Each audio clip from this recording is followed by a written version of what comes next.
12/12/2024, estamos entrevistando pelo programa de História Oral do TRT 18 a juíza Fabíola Evangelista Martins, titular da primeira vara de Aparecida de Goiânia.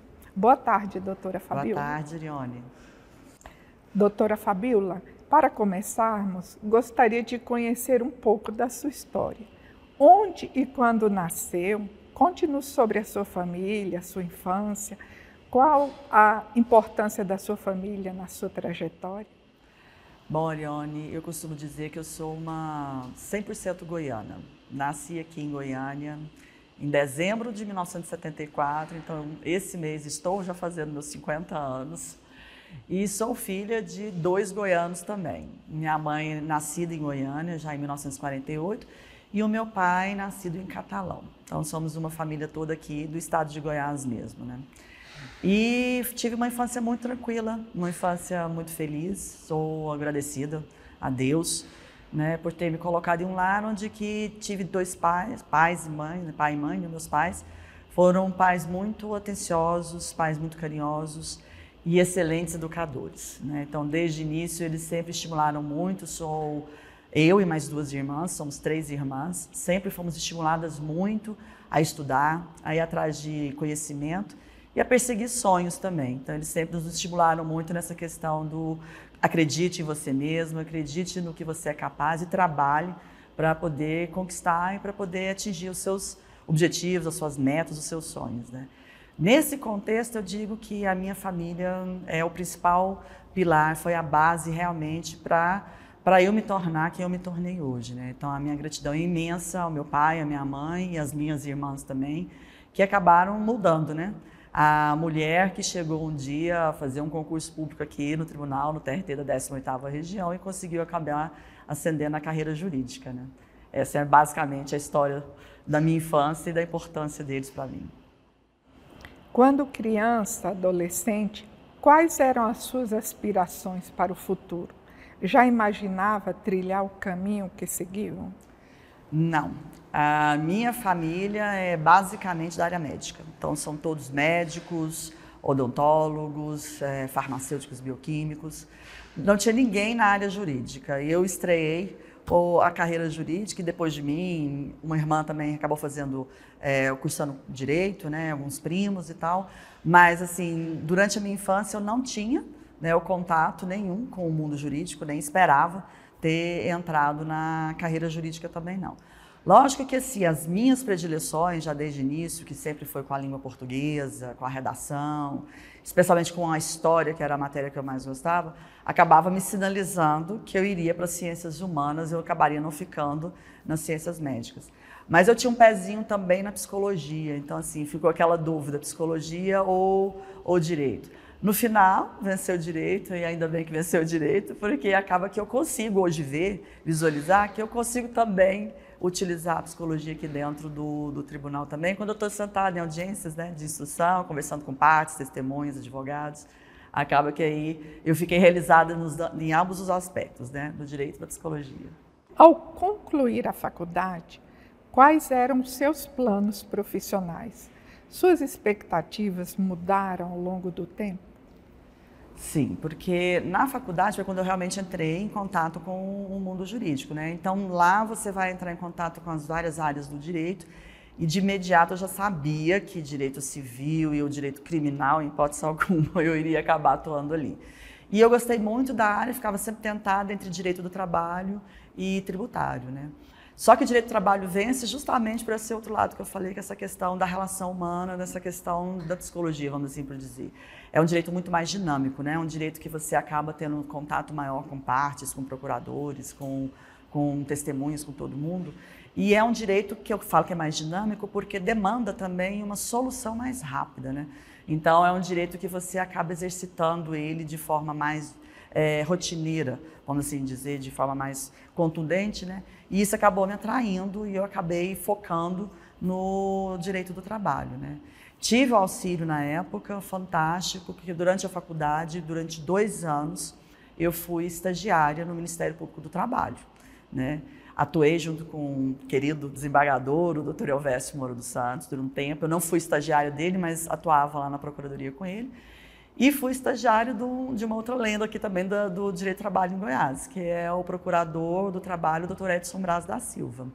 Então, eu tive a honra, né, e a bênção de ter sido também estagiária dele, porque enquanto na faculdade a gente tem esse contato com a lei, com a forma, a organização do Poder Judiciário, da Justiça de uma forma geral, lá na Procuradoria eu comecei a entrar em contato com esse lado humano, a humanização do direito através do doutor Edson.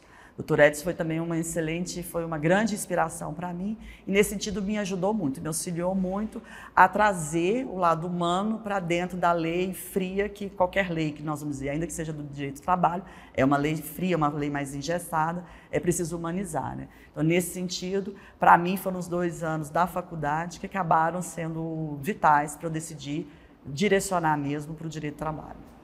Doutora Fabíola, você teve outras experiências antes de ingressar na área da justiça? Pois é, eu vim de uma época lá de trás que a gente, quando você saía aprovada, concluía a graduação, você já estava autorizada a fazer o concurso público para a magistratura. Você não precisava de 5 anos de exercício, de atividade jurídica, né, para poder tentar iniciar a carreira junto à magistratura. Então, na época, de novo, vindo do Ministério Público do Trabalho, na realidade, o meu sonho teria sido ser procuradora do trabalho. Mas, na época, se exigia 2 anos para você conseguir prestar o concurso, né, antes de você prestar o concurso, 2 anos de formado. E, por coincidência, eu concluí a graduação em fevereiro, quando foi em abril, abri o concurso aqui no TRT da 18ª Região. Então, eu me dediquei aos estudos, aí de novo a família, né? Meus pais falaram, olha, pode sentar, pode se dedicar tranquilamente, vai estudar, que a gente tem a retaguarda aqui contigo. Então, eu realmente me dediquei aos estudos, bastante ao concurso, virei concurseira. E quando foi em outubro, eu estava tomando posse aqui no TRT. Então foi muito curto o meu período aí de, vamos dizer assim, de quando eu saio da faculdade até eu ingressar na Justiça do Trabalho. Acabou que a minha única experiência mesmo, quem fez como profissional é o tribunal mesmo, que é o TRT da 18ª. Doutora Fabíola, como surgiu a magistratura em sua vida? O que a motivou a escolher a área trabalhista?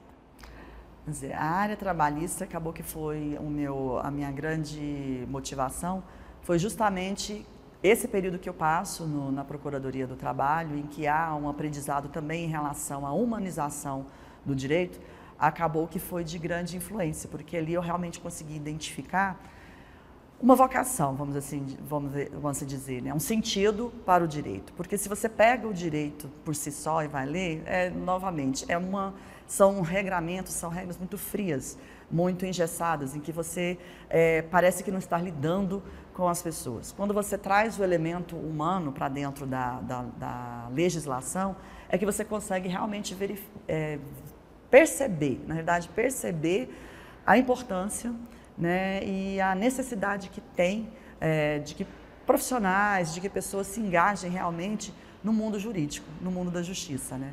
Então, assim, acabou que a magistratura chegou para mim de uma forma meio que acidental, porque como a minha pretensão inicial era fazer concurso para o Ministério Público do Trabalho e ele exigia 2 anos de formando e a magistratura não, eu acabei começando fazendo o concurso pela magistratura com a ideia de que eu iria, depois dos 2 anos, começar os concursos para o Ministério Público do Trabalho. E foi uma grata surpresa quando eu comecei a atuar como magistrada, que eu realmente percebi que a minha vocação estaria aqui, como juíza e não necessariamente como procuradora do trabalho. Aí, novamente, o doutor Edson, eu tive a oportunidade de ir num dos casos, né, ele foi o procurador que entrou com uma ação civil coletiva, e ele virou para mim e falou assim, olha, eu sempre soube que se você prestasse o concurso para a magistratura, ela iria te pegar, porque você realmente tem essa paixão, essa vontade de não só do direito em si, de trabalhar com o direito, mas também de trabalhar com as pessoas assim, em sala de audiência. E eu costumo falar que realmente a sala de audiência para mim é o meu espaço, é onde eu realmente me realizo profissionalmente, estando em sala de audiência, nesse contato. Conversa, o olho no olho, entendendo ali o que está acontecendo, para justamente tentar humanizar essa regra fria e engessada que é o direito. Doutora Fabíola, dia 30 de novembro passado, o TRT de Goiás completou 34 anos de instalação.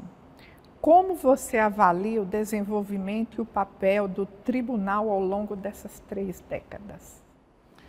Muitas dessas 3 décadas já estava aqui, né? Como eu entrei em 97, né? Então eu tenho aqui 27 anos de tribunal, eu tenho acompanhado ao longo da história aqui realmente o crescimento aqui da instituição. Eu acredito que é um dos tribunais, se não o melhor tribunal que existe para a gente trabalhar.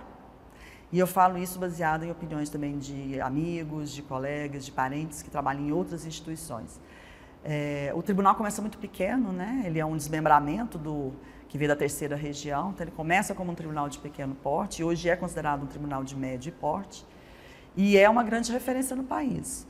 Nós temos hoje, né, pelo 5º ano consecutivo, nós conseguimos o selo, né, diamante do CNJ. Então você vê aí a expressão do tribunal, né, a força do tribunal no cenário nacional. Não é fácil atingir, né, conseguir, e o mérito desse em 5 anos consecutivos já diz muito sobre o tribunal, né. E nesse meio tempo também ele foi ficando maior em termos de contingente de desembargadores, juízes e servidores, né. Mas o que eu acho que é o primordial, que eu gostaria até de destacar aqui, né, até como experiência pessoal, é a forma como ele cresceu. Apesar de crescer, ele não perdeu o olhar para aqueles que o compõem, que fazem realmente a instituição. Então, é um olhar de zelo, é um olhar atento, é um olhar que sabe também dosar a objetividade que a administração pública tem que ter, também com o lado subjetivo do servidor, ou às vezes da parte, né, daquele que está precisando acessar o tribunal. Então, nesse sentido, é que eu falo que o tribunal cresceu e cresceu muito bem, porque ele cresceu não só em tamanho, como ele também cresceu em qualidade de vida, cresceu em comprometimento com o próprio trabalho dele, o dever institucional dele, como é o caso aí do selo diamante do CNJ. Então, é o que eu costumo dizer sempre e repito aqui, é um orgulho fazer parte dessa instituição. Doutora Fabíola, na sua opinião, quais são os principais obstáculos que o TRT 18 ainda precisa superar? Quais os desafios que a Justiça do Trabalho tem pela frente? Recentemente eu participei de um congresso em que o debatedor falava sobre a importância da comunicação. Na realidade, eu acho que hoje não só o tribunal, aqui o TRT, da 10ª 18, mas a Justiça do Trabalho de uma forma geral, o grande desafio é realmente se mostrar à sociedade. Porque a gente tem dados assim, até alarmantes da quantidade de demanda, né, de processos que são ajuizados atualmente, né. Eu estava lendo aqui para a entrevista, o CNJ, né, ele lançou recentemente, né, a pesquisa sobre o ano de 2023, né, sobre como estava o cenário brasileiro na questão da judicialização. Então, nós temos hoje aqui em torno de... o ano passado foram ajuizados em torno de 35 milhões de ações no Brasil inteiro, né? Tendo ainda para trás a nossa reserva, que ainda não foi totalmente solucionada, atualmente nós temos 84 milhões de processos em trâmite. Então, houve um crescimento de 9% desse volume, né? Então, é muito trabalho, é uma demanda incrível que a gente tem que enfrentar. E ainda assim a gente tem um olhar não tão positivo da sociedade, porque fica parecendo que estamos lentos, estamos perdendo a capacidade de julgar e de sermos céleres, de entregar uma prestação jurisdicional mais rápida, né? Então fica com aquela sensação de que a responsabilidade recai exclusivamente sobre o juiz, né? Ou sobre a instituição. Está lento demais, por que está aí essa justiça do trabalho? Enquanto não existe uma comunicação exata, né, do trabalho que é feito, da forma como é executado e dos desafios que a gente enfrenta hoje. Porque hoje nós temos um quadro deficitário de juízes e de servidores. E ainda assim nós corremos atrás, e ainda assim cumprimos metas, e ainda assim ganhamos selos, e ainda assim somos olhados como, às vezes, um ramo do poder, né, um dos 3 poderes, né, o ramo lento, moroso, um ramo que não está atuando, que não é tão atuante. Especificamente em relação ao justiça do trabalho, eu acho que o papel principal é realmente se aproximar dessa sociedade, mostrar para a sociedade o trabalho que é feito, mostrar a importância e a relevância, A gente tem visto muito também aí na mídia, de uma forma geral, a questão da precarização das relações de trabalho, muita pejotização, uberização, que é dos Ubers e tal. E parece que tudo é muito a lei do que o que é negociado está certo, sem se muito preocupar que existem direitos mínimos que a pessoa que está num contrato com uma grande empresa ou com um grande contratante, ela não vai poder exigir, se não tiver uma tutela, né, uma tutela do Estado ali a amparar. Então, assim, eu acho que essa conversa, essa transparência, esse mostrar o trabalho, ao mesmo tempo que explicar o que é feito aqui, a importância desses direitos, a importância de você salvaguardar isso, porque nós estamos falando, na realidade, de um direito que lida basicamente com créditos alimentares. Então, é da sobrevivência da pessoa, não é um direito que está lidando sobre um contrato que se rompe à toa e vai pagar uma multa. É um direito que você está falando que se você não pagar, aquela pessoa e a família que está ali junto não vai adiante. Então, assim, esse trabalho todo é necessário. Lógico que além de ter outras opções criativas, né, soluções para equacionar essa questão da demanda, porque nós também vamos ter que enfrentar essa questão do alto número de demanda, das demandas da judicialização e o pouco número de juízes, vamos dizer, o quantitativo humano deficiente, né, que nós temos que correr atrás disso. Aí talvez, e aí a gente pode até abordar mais para frente a questão da IA, né, da questão dos juízes 100% digital, né, outras formas também de conseguir resolver essa questão, né, social que é emergente e mostrar para a sociedade que é possível e que é necessário. E, acima de tudo, relevante. Sem a justiça do trabalho, pode ter certeza. Vários direitos que iriam ser usurpados e impactariam de forma muito negativa, não só, eu acho, que na questão social, como até na questão econômica, que vai todo mundo no mesmo, vamos dizer, no mesmo balde, desce todo mundo junto. Doutora Fabíola, em 2020 e 2022, enfrentamos a pandemia de Covid-19, que impactou a sociedade como um todo. Na sua opinião, quais as lições que você acredita que esse período trouxe, especialmente no âmbito jurídico? A pandemia nos mostrou que, às vezes, a estabilidade pode ficar instável, né? Então, assim, você vinha num patamar onde as relações humanas, relações de trabalho, vinham num determinado ponto, e aí você se vê diante de um risco iminente, né, que era o risco de um contágio por um vírus letal, e todos ficam isolados. Então, houve uma ruptura drástica e muito rápida de paradigmas, né? Então, hoje estamos trabalhando, e eu lembro direitinho, estava trabalhando numa sexta-feira, veio a questão do tribunal, que a partir de segunda não teria mais trabalho presencial nem nada, então, algo que te pega de surpresa, né? Num primeiro momento você acha que é uma coisa que vai durar uma semana, 2 semanas, ok. Né? Quando já está há 2 anos, você fala, realmente, precisamos urgente rever, né, conceitos, e principalmente os conceitos jurídicos. Né? Então, juridicamente falando, o que eu realmente percebo hoje, que foi a grande mudança, né? Primeiro foi realmente a utilização vamos dizer, da tecnologia, serviço também do mundo jurídico, porque até então é uma coisa muito separada, né?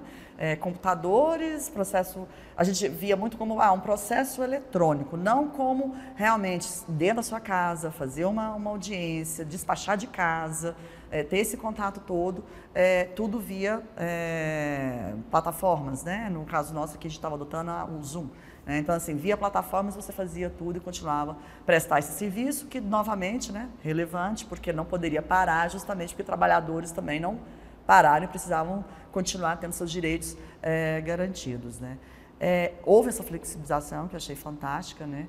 Houve um compromisso também da época aqui do tribunal, né? E aí nós vamos voltar de novo à questão da instituição. Né? Na pandemia foi algo fantástico. A gente até tem um documentário muito bem produzido, né, sobre o período e mostrando os desafios que foram. Né? Que primeiro olhar para os servidores, né, da instituição, não deixar que ninguém realmente se contaminasse e preservasse a vida desses servidores, mas sem perder de vista também a questão do serviço, né, social relevante que a gente presta, que a instituição presta também, né? Então, essa questão do trazer as inovações tecnológicas, né? Criar soluções, porque a gente até então não tinha nem ideia do que poderia ser feito, né? Foi para mim o grande diferencial da época da pandemia, e que hoje ainda tem impactos, né? A gente ainda vive aí sobre também o manto ainda dessas conquistas tecnológicas que vieram junto com a pandemia, né? Doutora Fabíola, durante a pandemia, houve uma aceleração dos avanços tecnológicos, incluindo, né, o teletrabalho, que você acabou de falar, e as audiências telepresenciais. Como foi a sua adaptação a esse novo modelo de trabalho? Eu em termos de curiosidade tecnológica, vamos dizer assim, eu sou uma negação. Então, eu não sou uma pessoa muito ligada a essa parte tecnológica. Mas quando teve a necessidade da gente entrar, né, em contato com as opções disponíveis na época, que eram realmente as audiências telepresenciais, estranhamente, eu depois só fiquei sabendo depois, né, posteriormente, quando o tribunal informou, eu fui a primeira juíza a fazer uma audiência telepresencial. E eu lembro que causou realmente um espanto até nos meus colegas que entraram em contato para perguntar, e aí, é complicado, é difícil, como é que é, né? A gente enfrentou realmente um processo de adaptação muito grande, né? Inicialmente era muito comum cair, né, a internet, as partes não conseguiam também manusear a plataforma, né? Não conseguiam às vezes ativar o áudio ou ativar o vídeo, né? Então teve uma série de entraves, vamos assim dizer, né? Até que realmente a audiência telepresencial ficasse madura, né? Hoje eu falo para você que eu não tenho problema algum com a audiência telepresencial, eu me adaptei muito bem, consigo, né, fazer as audiências sem maiores estresses. Hoje, partes, testemunhas, advogados já não tem tanta dificuldade, né, em atuar com a plataforma Zoom, né? E especificamente no meu caso, porque eu atuo na primeira vara de Aparecida de Goiânia, que tem uma jurisdição um pouco maior, né? Então tenho municípios como Bela Vista, como Pirancajuba, até mesmo... Aí vamos voltar de novo à questão do olhar, né? Até o olhar mesmo para a parte da testemunha, né? Porque exigir que a parte saia, percorra 100 quilômetros, não sei o quê, para uma audiência de tentativa de conciliação, em que se não tiver, ela vai voltar de novo e ter que voltar novamente para fazer uma audiência. Então, nesse sentido, eu falo que eu me adaptei bem e sou uma adepta e uma defensora das audiências telepresenciais. Sei dos desafios, e a gente tem que pontuar aqui também, que é a questão do controle, fica mais difícil para o magistrado controlar, né, às vezes o ato, né? Então pode ser que surja um pouco mais de manobras por partes e por testemunhas para poder durante os depoimentos, mas eu costumo sempre blindar tudo para não ter problema, e até hoje acho que eu tive 2 audiências em que eu tive que ser um pouco mais forte, mais incisiva com partes e testemunhas em razão da tentativa de manipulação, né? Resumindo, na sua opinião, teve mais benefícios do que prejuízo? Sim, eu vou falar especificamente por conta da minha jurisdição. Porque na minha jurisdição, a complexidade dos processos com que eu lido, né, o local onde eu estou, para mim, eu enxergo como um mais benefício. Agora, é óbvio que eu entendo também que grandes centros, como Goiânia, vamos também dizer, vamos extrapolar, né, São Paulo, Rio, onde os processos são mais complexos, onde a demanda de oitiva de testemunhas é maior, sem dúvida nenhuma, o ato presencial não só garante mais segurança, como ele é mais fácil também, mais célere, né? O juiz controla melhor, não tem esses delays, né, da plataforma, né? Você pergunta, um tem que calar, o outro tem que responder, então são audiências que são mais rápidas, né, a presencial. Mas para a realidade do local onde eu atuo, né, da vara que eu atuo, eu vejo mais benefício do que eu vejo prejuízo. Doutora Fabíola, o esvaziamento do quadro de pessoal em função do aumento das aposentadorias é um desafio enfrentado por muitas instituições. Como o tribunal pode lidar com essa situação? Recentemente, né, a gente participou aqui da jornada judiciária e teve também um encontro promovido pela EJUD em Caldas Novas, onde que estamos discutindo justamente diante desses números, né, que vieram à tona com esse estudo do CNJ, né, a questão do grande volume processual que a gente vem enfrentando, soluções para a gente poder realmente conseguir dar vazão. Porque, igual você mencionou aqui, nós temos um quadro que está deficitário, seja por aposentadorias, ou seja também por as desistências, né, as exonerações, né, que as pessoas pedem exoneração. Nós temos um quadro que não é preenchido, né, que não tem nem a previsão de quando poderá ser preenchido.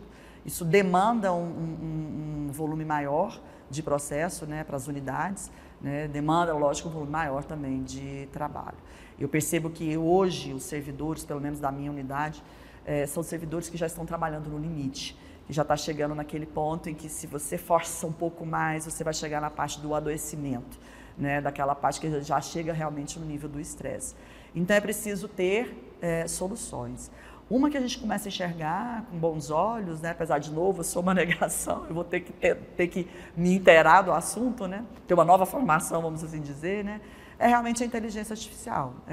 Abrir espaço, lógico, de uma forma controlada, diante de programas, né, certificados pelo próprio tribunal, né, para ter a questão da segurança jurídica também, permitir que a inteligência artificial comece também a entrar, né, como vamos dizer assim, um novo servidor, uma mão de obra extra que vai acabar auxiliando, né, nesse julgamento, vamos dizer, no esvaziamento não da Justiça do Trabalho, mas do término do julgamento dessas ações que estão aí, né, em trâmite e que precisam ser resolvidas.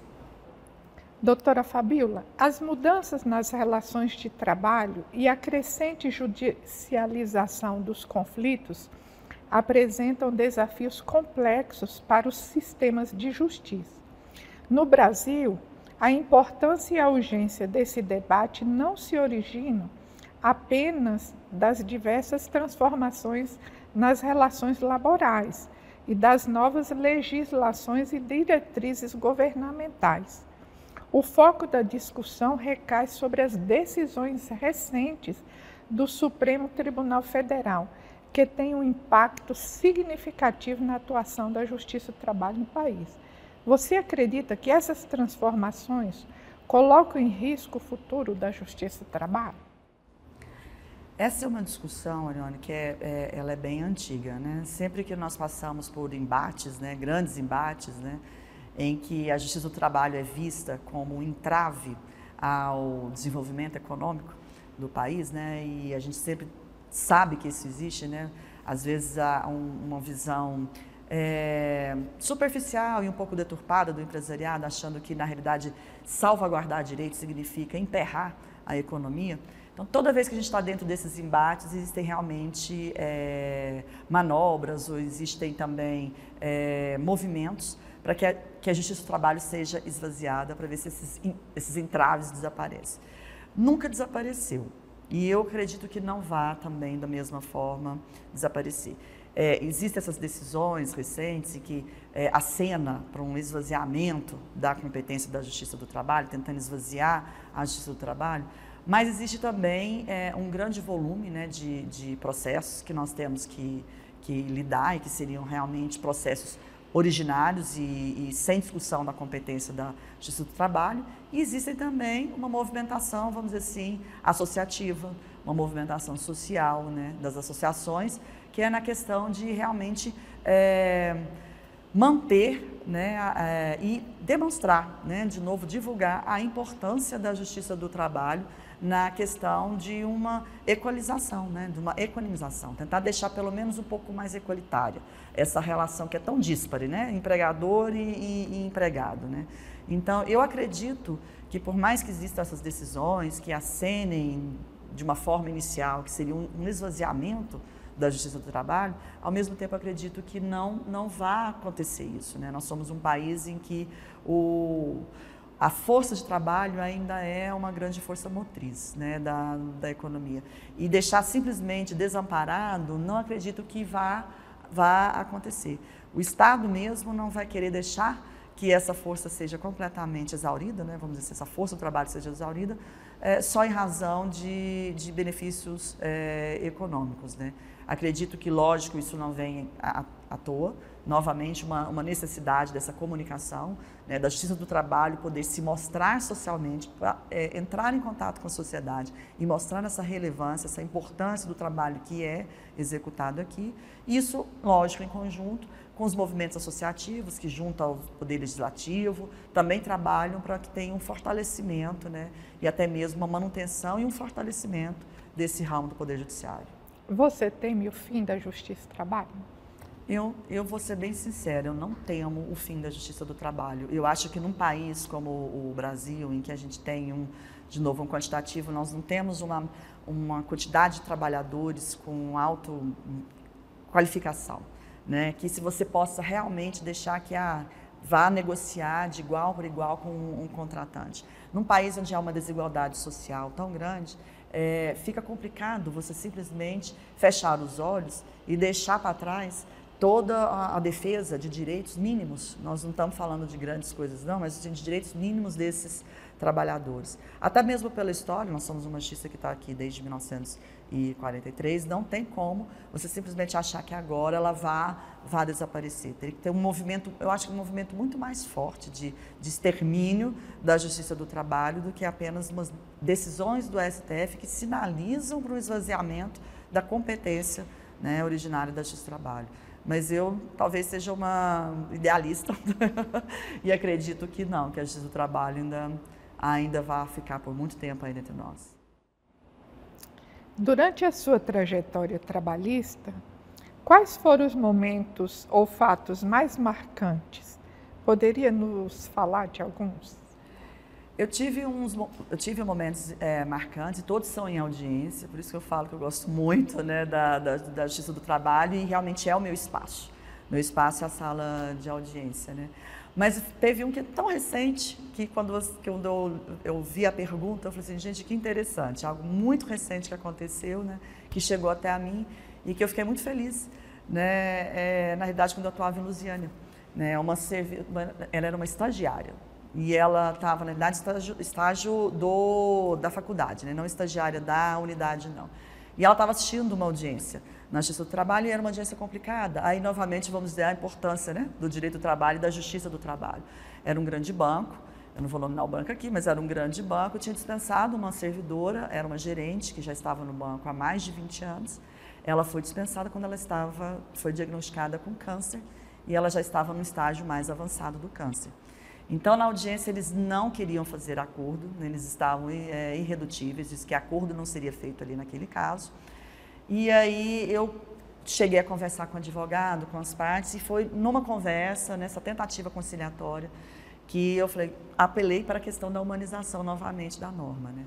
Falei, olha, ela foi uma servidora que esteve lá por 20 anos, né? É uma servidora antiga e está num momento pessoal da vida dela, muito complicado, muito delicado, né, enfrentando uma doença letal, uma doença muito complicada. Né? Não teria como ser a possibilidade, pelo menos, a manutenção de um plano de saúde, para que ela possa concluir o tratamento dela, possa estar durante o tratamento, já que não existe possibilidade alguma de se acordar no processo de uma forma geral, pelo menos na parte humana, que seja mantido pelo banco o plano de saúde dela, até a gente julgar o processo e tudo mais.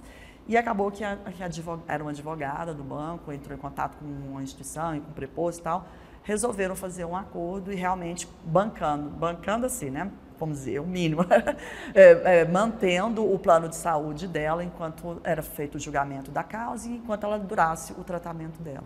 Essa estagiária estava assistindo a audiência, hoje ela é servidora aqui no tribunal. E ela chegou até mim e falou assim, a senhora não me conhece, porque a senhora não vai lembrar de mim. Eu fui assistir uma única audiência na Justiça do Trabalho, lá em Lusiânia, e foi depois daquela audiência, quando a senhora conseguiu convencer o banco a pelo menos olhar para aquela mulher, e ela estava ali realmente frágil, fragilizada, é que eu decidi que o que eu queria fazer e atuar era no direito do trabalho. Então essa foi uma das grandes assim, alegrias, né? Na realidade, você perceber e ter um feedback do valor do seu trabalho. Porque na realidade a gente fica Como magistrado é complicado porque a gente tem uma visão de distanciamento. A gente não pode ser, por conta da imparcialidade, a gente não pode ser aquele agente que está ali muito, né, muito atuante, não é que é muito atuante, muito próximo, porque é muito frágil esse elemento aí, pode ser que quebre a questão da imparcialidade. Então, às vezes, a gente fica muito isolado na nossa atribuição, na nossa função. Então, ter um feedback de que, olha, o que você fez ali não só foi essa diferença para aquela empregada, mas inspirou que outras pessoas também quisessem entrar e atuar na Justiça do Trabalho. Para mim, ganhei os meus 27 anos de carreira com esse comentário que me foi feito há umas 2 ou 3 semanas. Esse foi um fato marcante. Foi. E agora um fato engraçado. Ah, engraçado? Pois é. Entro na Justiça do Trabalho, eu fui aprovado, eu comentei com vocês, não era necessário ter 5 anos de experiência jurídica, então quando eu fui aprovada eu tinha 22 anos. Então eu tinha 22 anos, eu entrei como magistrada.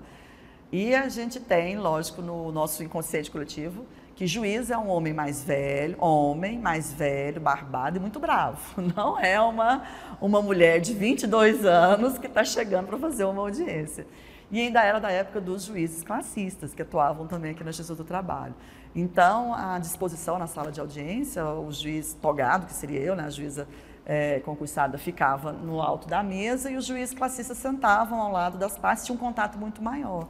Então, no primeiro momento, que era de conciliação, eu ficava lendo os processos, né, o próximo processo da próxima audiência, ouvindo o que eles estavam declarando ali, para às vezes tentar interferir na conciliação mais para frente. E num determinado era uma ação trabalhista de uma empregada doméstica e uma empregadora doméstica.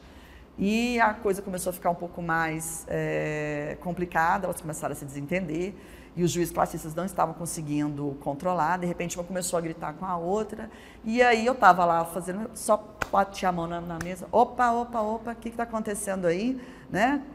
Vamos acalmar. A empregadora, né, falou, ô menininha, nós não estamos aqui falando com você não, nós estamos aqui conversando com os juízes, volta para o seu processo.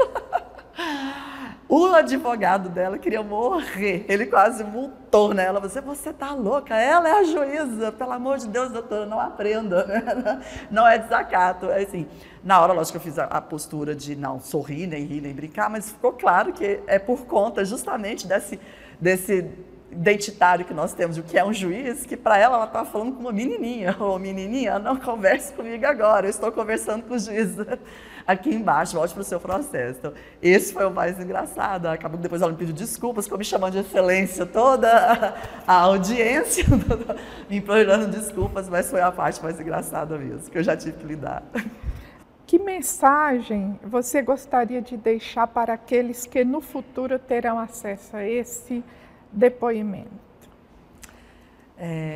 Eu gosto muito de pensar que a vida é feita de sonhos, né? Eu costumo muito, é a mensagem que eu sempre deixo também para os meus filhos, que eu deixo para eles, né? E é uma mensagem que eu também recebi de uma pessoa muito querida, né? Que quando eu estava formando, a pessoa virou para mim, né? Era um senhor, ele virou e falou que você sonhe grande, e que seus sonhos sejam grandes diante do mundo e ele pequeno diante de ti. Então, eu gostaria de deixar a mensagem que sonhe, acredite em um mundo melhor. É possível. Às vezes a gente vem de uma realidade que é complicada, uma realidade econômica difícil, uma instabilidade política ou um momento pandêmico, que seja. Às vezes a nossa capacidade de acreditar fica um pouco mais exaurida, vamos dizer assim, tá? Menor, então não está naquela capacidade. Acredite, né? E aí passa por um outro aspecto, né? Que aí já vem também dos meus pais. Acredite em você mesmo, né? Acredite que é possível, acredite que com essa dedicação, que com empenho, né? Acredite que com ideais você consegue fazer a diferença no mundo, você consegue, através do seu trabalho, da sua vocação, consegue ser uma peça no mundo que faz a diferença. Porque a diferença no mundo não é feita só por quem vai descobrir uma vacina contra um câncer ou uma grande descoberta tecnológica. Às vezes, aquela pessoa que está do lado, por exemplo, a gente acabou de comentar aqui, para aquela empregada que no momento estava com um câncer e precisava de um auxílio, uma pessoa que estivesse ali, que fizesse o papel de intermediador, fez a diferença, né? Então, acredite que você possa fazer a diferença e que se você entra com essa visão de mundo, né, com essa visão de abraçar o mundo e abraçar as possibilidades que vêm com ele, sim, você pode fazer uma grande diferença no mundo também. Quem é Fabíola Evangelista Martins, na visão da própria Fabíola Evangelista Martins? Eu costumo gostar de me enxergar como uma mulher em construção. Eu falo que eu ainda estou em construção. Ainda tenho aí o meu caminho adiante, ainda tenho muita coisa que eu ainda quero conquistar, ainda tem muita coisa que eu quero também aprimorar, né? Então, no lado pessoal, no lado profissional, no lado espiritual. Então, eu costumo me enxergar como uma mulher em construção, em várias etapas, né? Como mãe, né? Então, eu sou como magistrada, como namorada, como filha, né? Então, e como amiga, como pessoa que está no mundo, né? O meu grande motivador, vamos dizer assim, é essa questão, essa curiosidade pela vida, a vontade de viver e de ter essas experiências na vida e essa abertura para sempre estar em construção, para através dessas experiências com pessoas, em momentos únicos, a gente poder também retirar, né, um aprendizado próprio, pessoal, e se engrandecer como pessoa, como alma, né? É assim que eu me vejo. Doutora Fabíola, o que a inspira a dar sentido à vida? Na realidade, o que me inspira mesmo e dá sentido à vida são as pessoas. Eu gosto das relações pessoais, eu gosto de ter relações pessoais. Filhos, pais, família, amigos, parentes, trabalho. Então, relação pessoal, para mim, essa relação, esse contato, a experiência, né? O contato com o outro é o que, para mim, significa viver. Viver significa realmente ter experiências, né? E eu gosto e quero viver intensamente, né? Eu quero e tenho o plano de viver intensamente, já venho vivendo, na realidade eu não posso nem reclamar, eu já venho vivendo intensamente. Então, viagens, né? Ir para locais, conhecer lugares, pessoas, culturas novas, isso realmente dá sentido à vida para mim, porque realmente mostra isso, o contato humano, a pessoa, a relação entre os seres humanos. Isso é o que me faz acordar de manhã, sorrir e dizer bom dia, alegria. Em nome do TRT, gostaria de te agradecer pelos seus ricos depoimentos. Obrigada, Ariane. Eu também gostaria muito de agradecer a entrevista, viu? Senti honrada de ter esse momento aqui junto ao tribunal. Não poderia faltar, né? Não vem.